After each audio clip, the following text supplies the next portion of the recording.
UMass Amherst, where no trespassing notices are stirring up a bit of concern. This comes after the more than 130 arrests of students, faculty, and others tied to the pro-Palestinian encampment in May.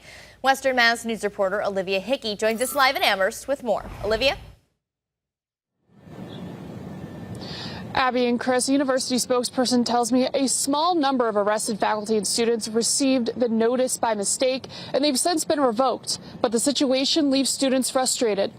Nobody deserves a trespass order. Nobody deserved to be arrested at all that night.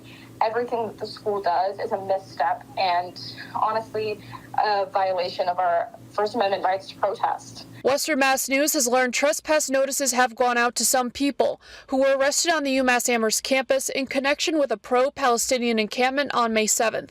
We reached out to the university for more information. We're told it is the University of Massachusetts Police Department's standard practice to issue trespass notices to unaffiliated individuals, non-students, staff, or faculty who are arrested on campus. Due to a clerical error, a small number of students and one employee were also issued trespass notices. These notices have been revoked, and UMPD has reached out to affected community members to apologize for the error. Trespass notices are also being revoked for any 5 college students erroneously sent a letter.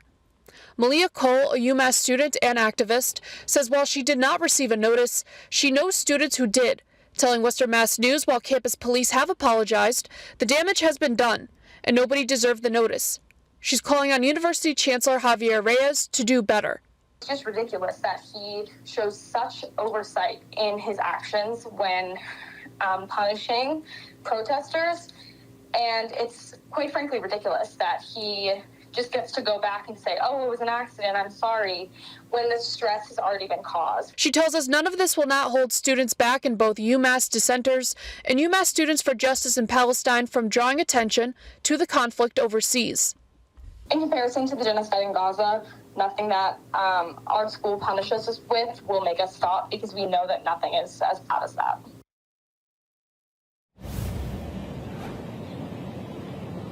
It's important to note that these notices can be appealed, but on another note, 130 UMass faculty, students, and community members were arrested on May 7th. Some have already appeared in court, but on your screen now is the latest from the Northwestern District Attorney's Office.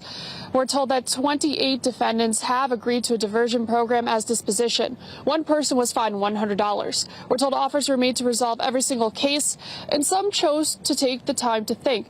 Now, arraignments will resume in groups of 20 or 30 starting next month in September on September 16th. Reporting in Amherst for Western Mass News, I'm Olivia Hickey.